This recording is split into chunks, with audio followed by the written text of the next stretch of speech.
Welcome back to another fantastic volume of the Cinema Chronicles right here on Nashville Movie Dispatch. I am your host, of course, Brandon Vick, a member of the Southeastern Film Critics Association and a board member of the Music City Film Critics Association.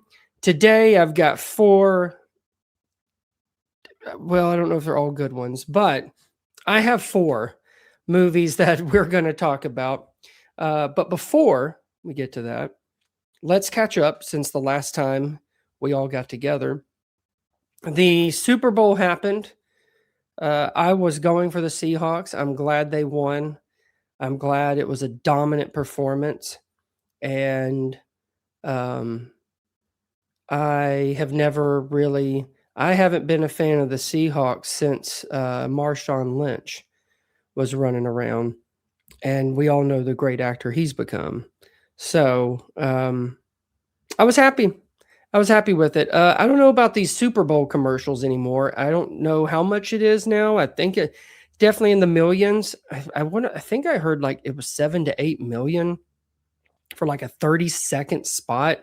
And let me tell you, that's a lot of wasted money. That should have gone to kids that are hungry because there weren't any real funny ones, or they were just weird ones, or they were just like with crypto or AI. I don't know. It was used to, you just had fun ones. You know, you had the Doritos ones, you had the Budweiser ones, but now nobody, or even better, as if social media hasn't ruined everything anyway, most of those like good ones, you could have watched probably 5 days before the Super Bowl even aired.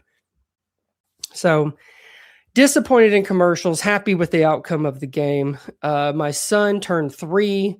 We had going on a Yeti hunt party. So there was snow everywhere. And we had the big Yeti from Rudolph that was upstairs. My wife made a cave on the stairs.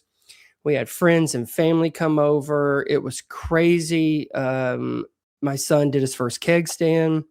It was awesome because that's how he likes to party.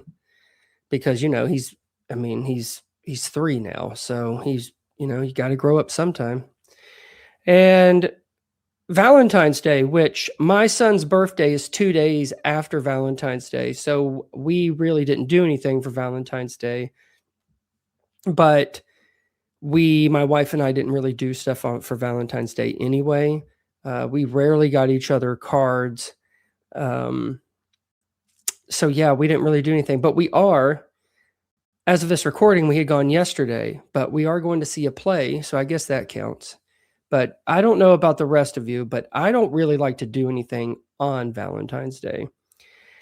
We did, it wasn't on purpose, but we did go to a place for brunch, and luckily it wasn't too crowded. We sat at the bar, but I don't know. We just never get into it.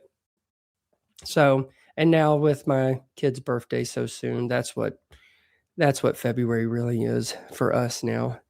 But yeah, I guess that's it. We'll talk about, let's talk about some movies. But before we get into that, just want to remind everyone, you can see all of our work at NashvilleMovieDispatch.substack.com. We got podcasts, Fix Flicks podcast, Cinema Chronicles podcast, Drinking With podcast. Listen to it, Apple, Spotify, wherever you get your podcast. We got a good one about Gore Verbinski. And I give a little quick review and rating of his latest. It's got Sam Rockwell in there called Have Fun. What is it? Good Luck, Have Fun, Don't Die. And I also have a review on Nashville Movie Dispatch of the Wuthering Heights.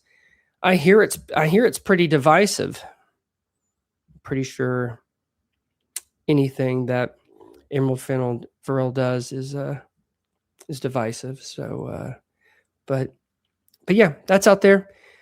Gore Verbinski podcast, and I don't even think maybe the movie was out for a week. I'm not even sure, but earlier this month I have a review of a little horror movie called Whistle. Feel free to give that a read. And one of the most recent ones is apparently a lot of people are loving this Wonder Man Marvel series on Disney Plus.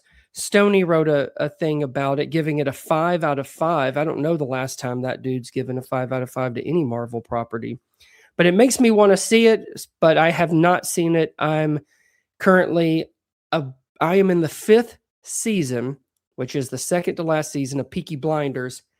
I don't know if anybody saw the new trailer that came out, but they've got a movie coming out called Peaky Blinders, The Immortal Man. Barry Keoghan is in it.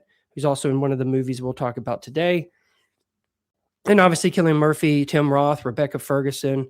So trying to play catch up on that so I can watch that movie. But let's get to it. We got four very different movies. That's how I like it. First up, let's start with a show about a band that's now a movie about two Canadian friends. Next.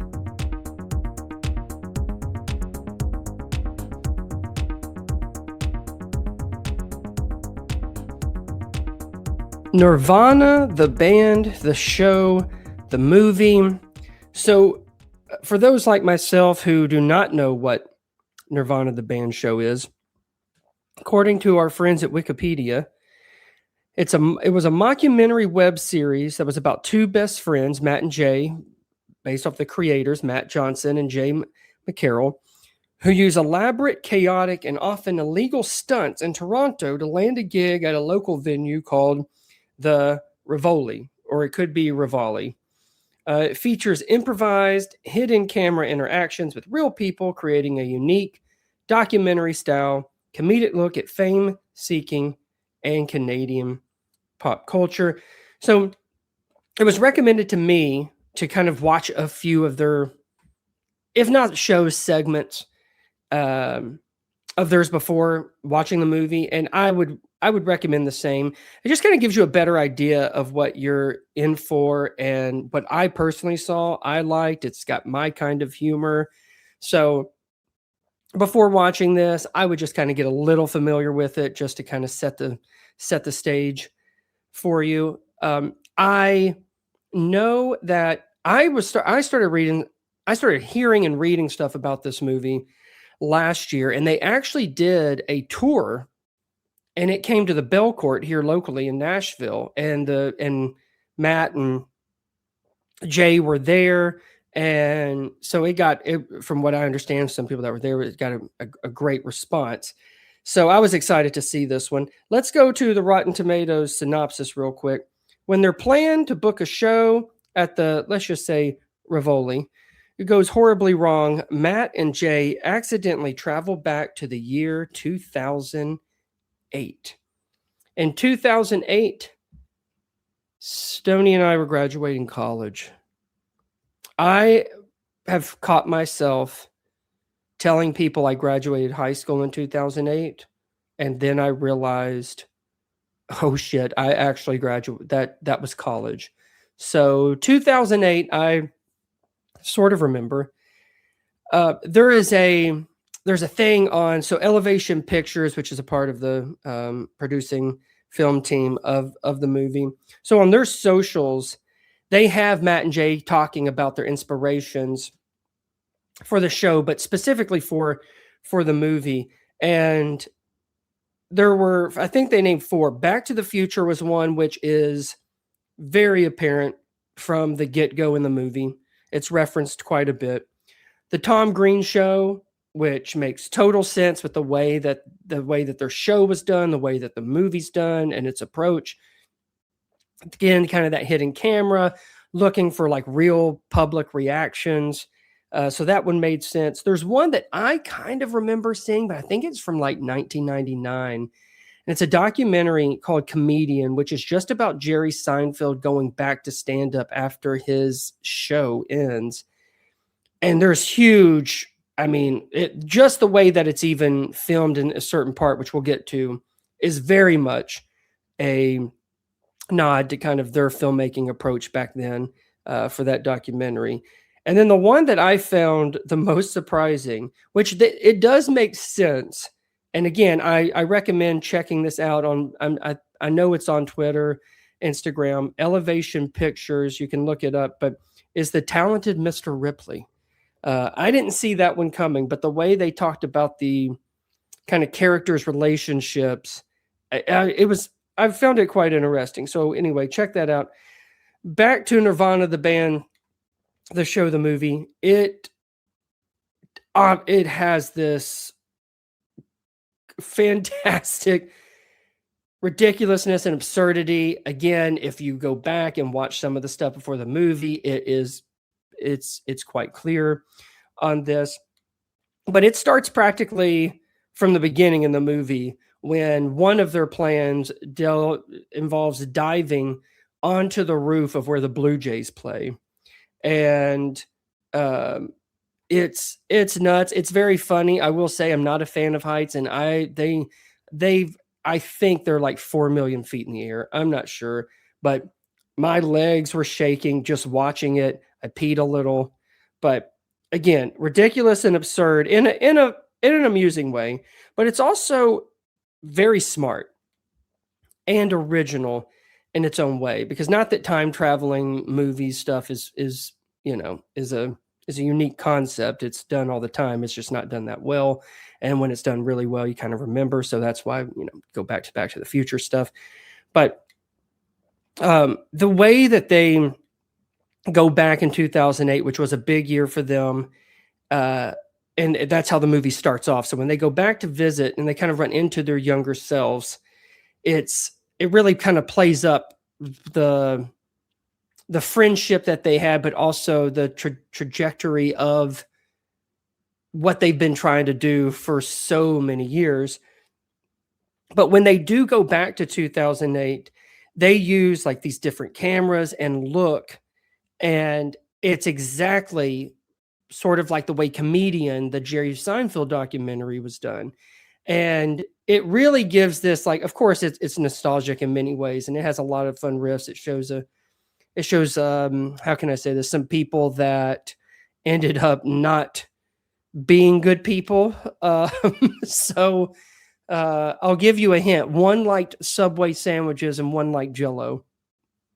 And so they so it's funny how they kind of go back, and of course, obviously a lot of time has passed since 2008, so some things are funny just because we know how things turned out. But how they kind of approach that and use the cameras from like back in 2008, I thought was clever as well. And on top of just the way that they use the time travel and going back to that specific year of 2008, there's a pretty good amount of goofy but also sweet moments as they kind of travel through time, and kind of it's almost reminiscing about the memories that were shared and what may have been if the band actually broke up, and what if they went their separate ways. But the movie, I mean, without a doubt, gets its heart from their wonderful friendship. Out of everything going for Johnson and McCarroll, I mean, not just the movie, but also in the series, their friendship is what powers it all. It is funny. I know a lot of people have acted like it's one of the funniest movies in a very long time. It's hilarious. I thought it has some good stuff in it. It is funny. I wouldn't say hilarious. Last year I saw Friendship. It's one of the best movies of last year. I think it's one of the best comedies of the past 10 years. That to me was hilarious. This one was not like that, but it still is pretty funny. There is one part, and I will not give it away, but it's such a shocking incident that and the whole, like, and again, it's also part of this cleverness of the movie, as I was talking about, but it's almost the way they set it up. But when this happens, it's hilarious. I will say, and I think this is something that kind of happens to any kind of show or series that tries to become a movie. It always kind of goes on a tad too long. There's times where it's like, okay, does this feel like just like an extra long skit? And there's aspects of that, but it's not felt throughout as much as other, like I said, as other things that have tried to, turn themselves into a movie when maybe it should have never been that. That's not this. So don't So don't take it the wrong way. But even so, as Megan Lachinsky said on Twitter, because I like this one a lot because I think it's summed up. This is at Megan Lachinsky. Nirvana, the band, the show, the movie leaves one asking, how the fuck did they pull this off in the best way possible? A nostalgia-filled, hilariously good time, harkening back to the glory days of optimistic wonder for millennials in 2008. But what I think surprises me the most is that this works way better than it has any right to. And I think that really speaks to Johnson and McCarroll's brilliance / madness. You want to see these guys succeed, even as like I said, as silly and stupid as some things may be. You do want them to succeed. And, it's in a friendship that is absolutely genuine. It's a bonkers bromance. And I don't know anybody that can't watch this that wouldn't want to be friends with these dudes. So Nirvana, the band, the show, the movie, it was my introduction to this whole thing. And again, I liked what I saw before the movie. I liked what I saw when I was watching the movie. And it definitely makes me want to go check out some more of their stuff. So the VIX Flix rating is a 3 out of 5. And coming up next, the Hulk, Thor, and Catwoman are reunited. Ooh, I can't wait.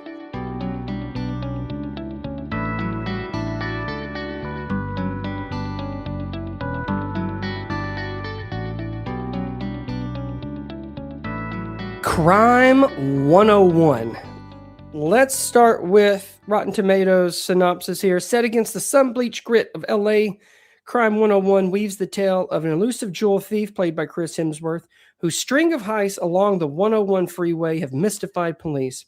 When he eyes the score of a lifetime, his path crosses of a disillusioned insurance broker played by Halle Berry, who's facing her own crossroads.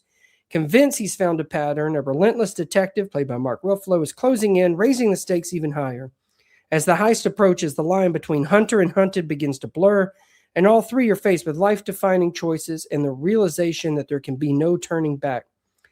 This is adapted from Don Winslow's acclaimed novella of the same name. The film is written and directed by Bart Layton, Barry Keoghan, Monica Barbero, Corey Hawkins, Jennifer Jason Leigh, and Nick Nolte round out the fantastic cast. First, I got to say, Michael Mann would be proud. The influence of the Thief and Heat filmmaker is undeniably here in full force. But Crime 101 isn't some cheap knockoff. It's a slick, stylish, slow burn heist thriller. It has some great car chases, but there's no big explosions or shootouts, and that's okay because the story and the performances can carry the weight. The film, which I appreciated, is very character-driven. I think it's all the more tense and compelling for it. Now, as everything comes together within the story, it definitely does enter familiar territory, and with that comes some predictability. But it doesn't really drag the film down like it does with others. This is a part of the Daily Beast review of the movie. It says there's nothing particularly stunning about how this all plays out, but Layton has a feel for the propulsive rhythms of crime fiction and the seductive allure of LA and its mixture of the wealth and down and dirty grit. Moreover, he has a cast capable of imbuing archetypes with, if not novel flair, then at least engaging personality. As characters, they've been seen 1,000 times prior. Hemsworth and Ruffalo make for reasonably magnetic centers of attention, and Keoghan's live wire intensity gives the proceedings a jagged edge. I want to pause right there because I'm not in total agreement with this. I get the reason for Barry's existence. He is this chaos factor in the film. But more times than not, he kind of tends to come off as more of just a distraction from these main three characters that are on this journey. But you can't have the film without him, and you certainly don't have a lot of this craziness without him. But I'm not sure if he, or at least his character, is totally utilized in a way that makes it like here in this review where this live wire intensity and, gives it a jagged edge. But back to it, the review says it's Barry, however, who comes out on top, infusing Sharon with a fierceness that's underscored by bitter fury at a misogynistic power structure that keeps the haves and the have-nots in their respective places. Despite her insurance broker being denigrated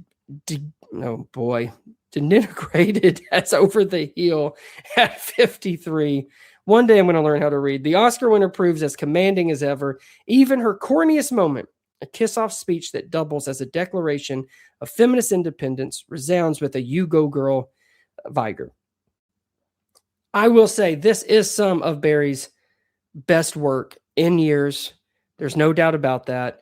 I would also like to see Hemsworth do more roles like this. I think he's able to show more, and I think in a lot of ways he is better when he leaves Thor's hammer at home. It's a nice reunion for Ruffalo and Hemsworth, who of course have worked in the MCU, but funny enough, have also starred in some Michael Mann films. Chris Hemsworth was in Black Cat, and Mark Ruffalo was in Collateral. It all comes back to Michael Mann in the end. You do want all three of these central characters to find their way out of their shitty circumstance and personal failures, because they're not bad people. They just need that one break, and they deserve it. Jennifer Jason Leigh is in this. She is in one scene. She's great in it. She is basically the ex-wife of Mark Ruffalo. They have one good scene to kind of show you what Ruffalo's character is going through on a personal level. And I love Nick Nolte. Nick Nolte kind of plays this head mob boss. He's only in a few scenes, but he has a nice scene with Hemsworth towards the beginning before he brings in Barry's character to kind of finish what Hemsworth starts. But it's just nice to see. I mean, they are two extraordinary actors, and specifically Nick Nolte. Anytime he's in anything, I'm for it. I still think he should have won the Oscar for Warrior for Best Supporting Actor. So Leighton's latest, I think, is reminiscent of those 90s, early 2000s LA crime action movies. That Crime 101 does get a bit rough at times, but it does have real grit and emotion with, again, some solid performances. I highly recommend American Animals and The Imposter. These are the two films that Leighton has previously done. Highly recommend them. Barry is in American Animals as well. But like they say, imitation, they say it's the sincerest form of flattery. And while other films have done it better than Crime 101, I think Leighton and the crew, they don't bring shame to those that came before it. They clearly appreciate those classics, and they just want to try and be cool like them. I don't fault them for it, and overall, I think they did a pretty good job. So Crime 101 is getting a VIX Flix rating of 3.5 out of 5. And coming up next, a movie where Jet Li starts kicking some ass after like 15 years of not doing it. Next.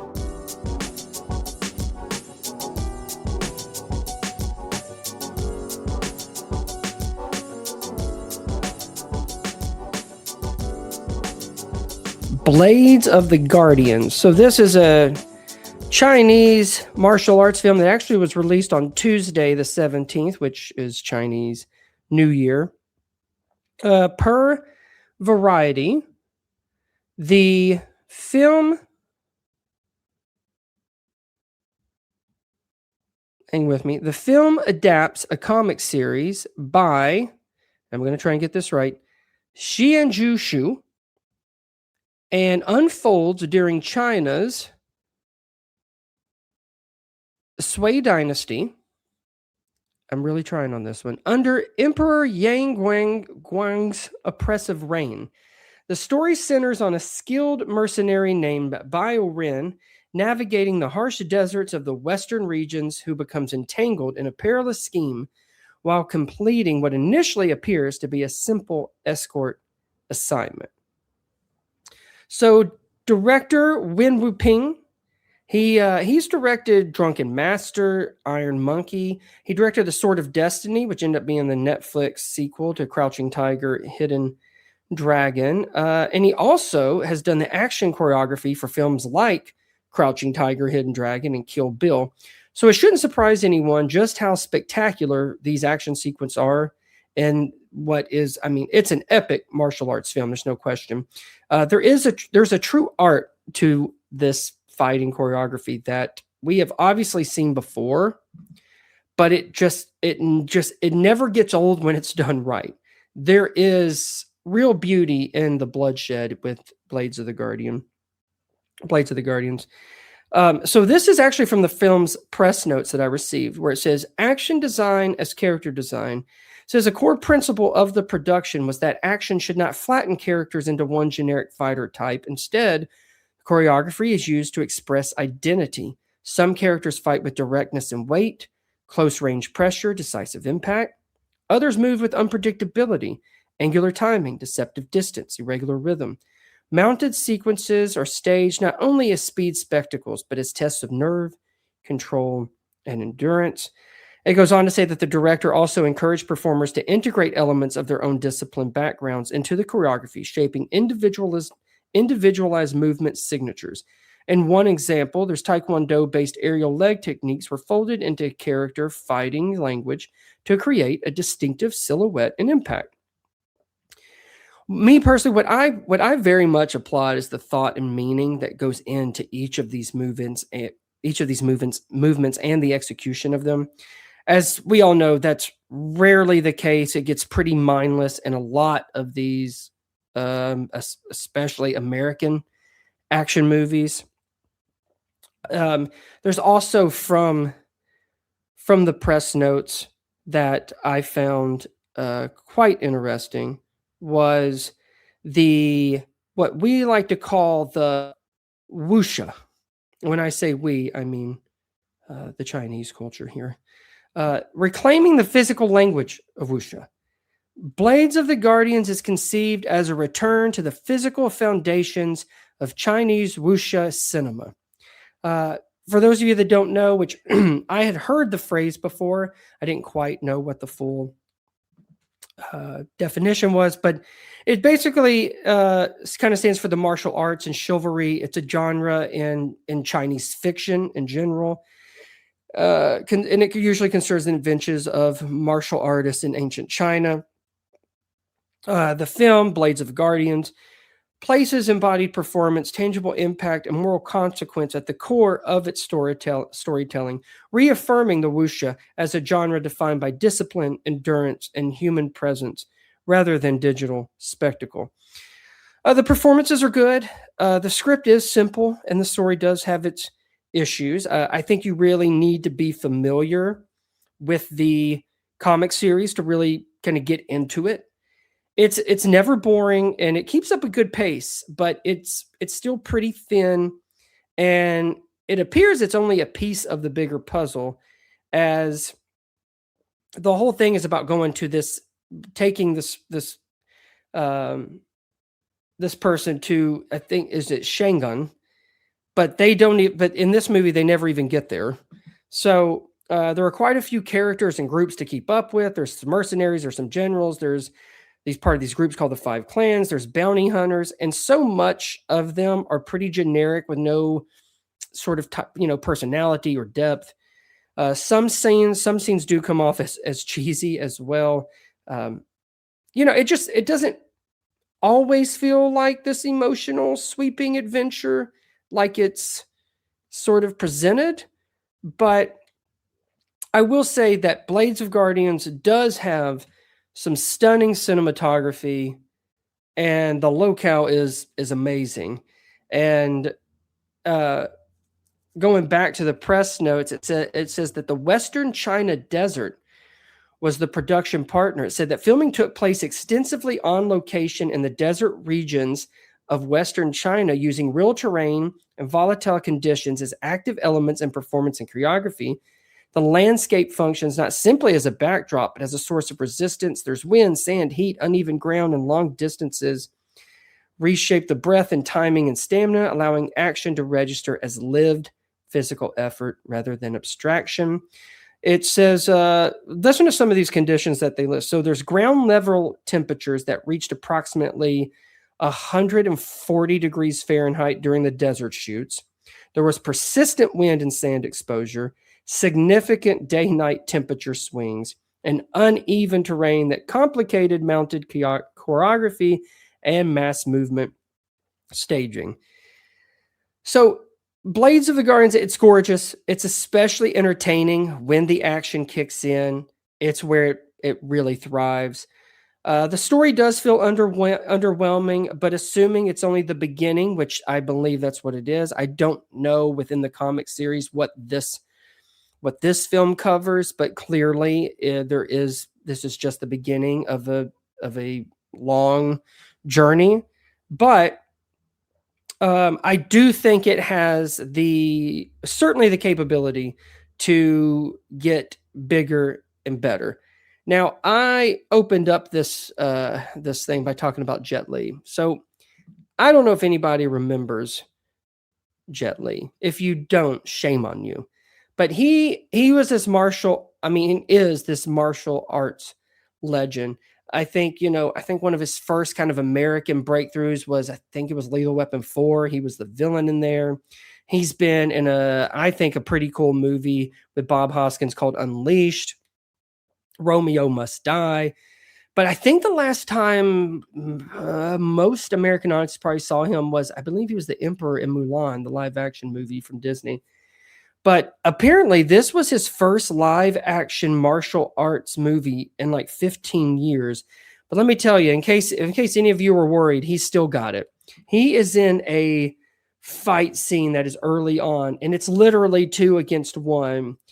And it is badass. Like it not only is it one of kind of the first real action fight scenes you get in the film, but the fact that it's him and all of this like sword play, like it was awesome to see him back in action, so to speak. So Blades of the Guardians is out now. It gets a VIX Flix rating of 3 out of 5. And coming up next, I got to see that old hound dog shake them hips. Next.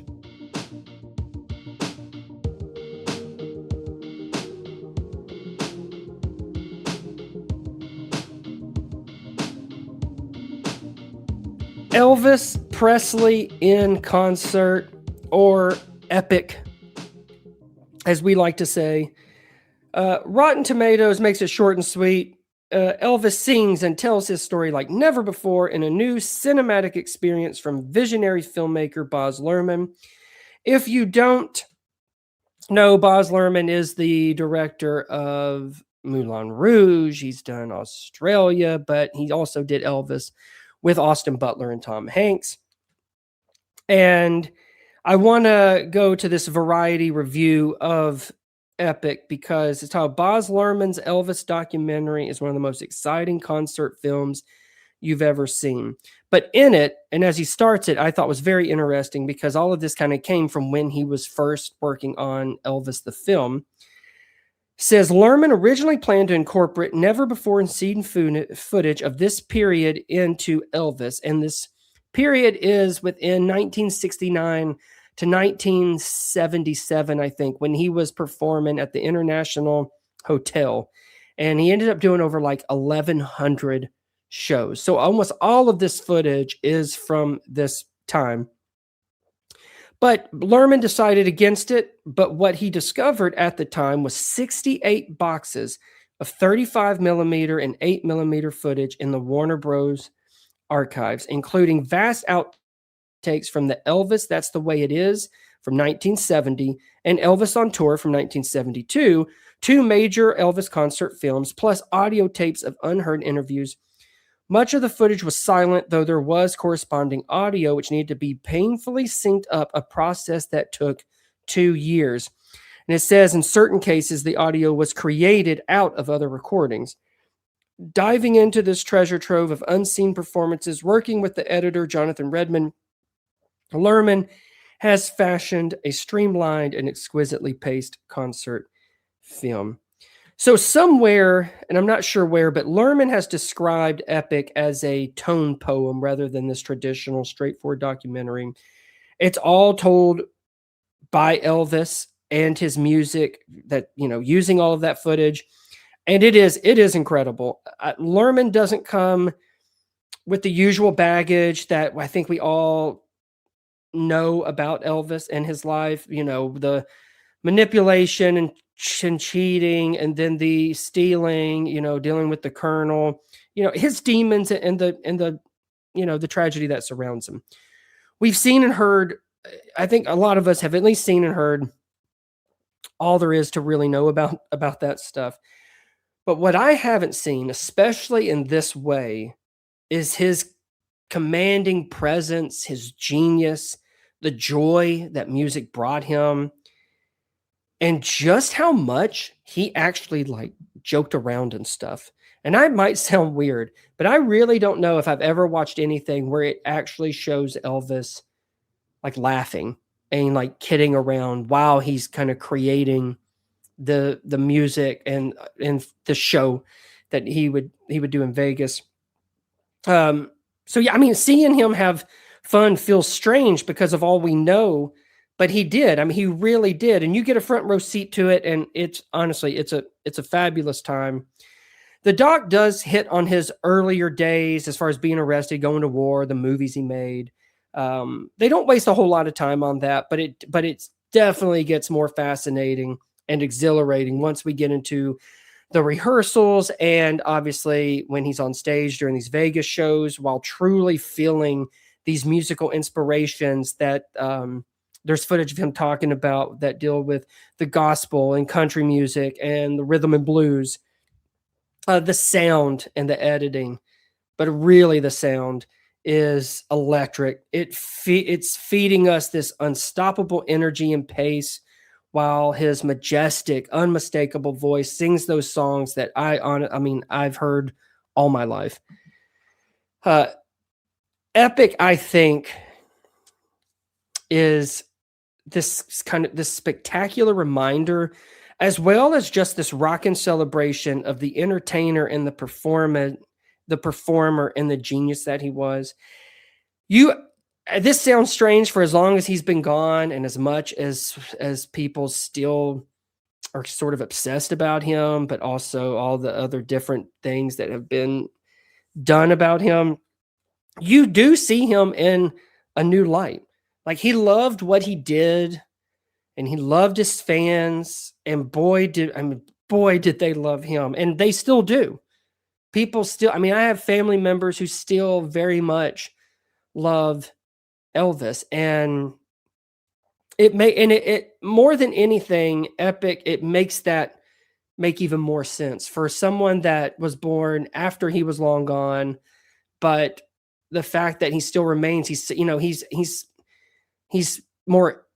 almost kind of more infamous than famous, sort of like the James Dean and Marilyn Monroe, but there was this power that he had that it's really, who else really has that? So again, see him in a whole new light, his adoration for not only what he did, but the people who came to see him. And there is a thing in there where he talks about, because he's been famous for so long, that, he's talking about signing autographs now. It's just a part of being famous. It's something he's accepted. But there's also a comment in that basically, he liked being famous and he couldn't imagine not being famous. So, like I said, our decades long obsession with him is very apparent while watching this. No one did it quite like him. And honestly, no one ever will. He's the king for a reason. And I think Epic shows you why. And if not, he at least reminds you of why. In that same Variety review, he says, it ends with saying, and when the movie is over, you want to applaud the showmanship. Elvis's and also Baz Luhrmann's.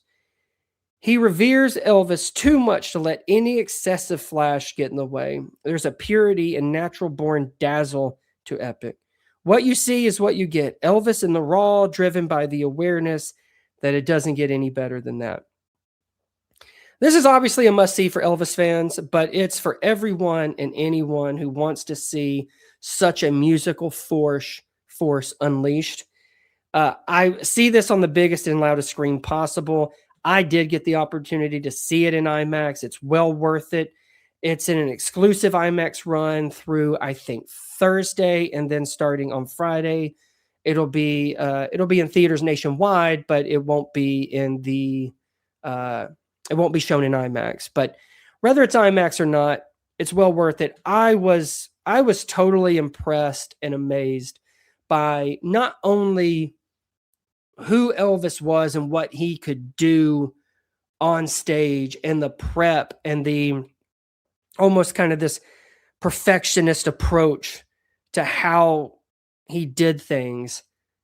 I was mesmerized the entire time. And like I said, the editing and the way it kind of uses his music to go with it, and the sound itself. I mean, you can't do a film like this without having some real, blasting, shaking, shakes you in your seat sound.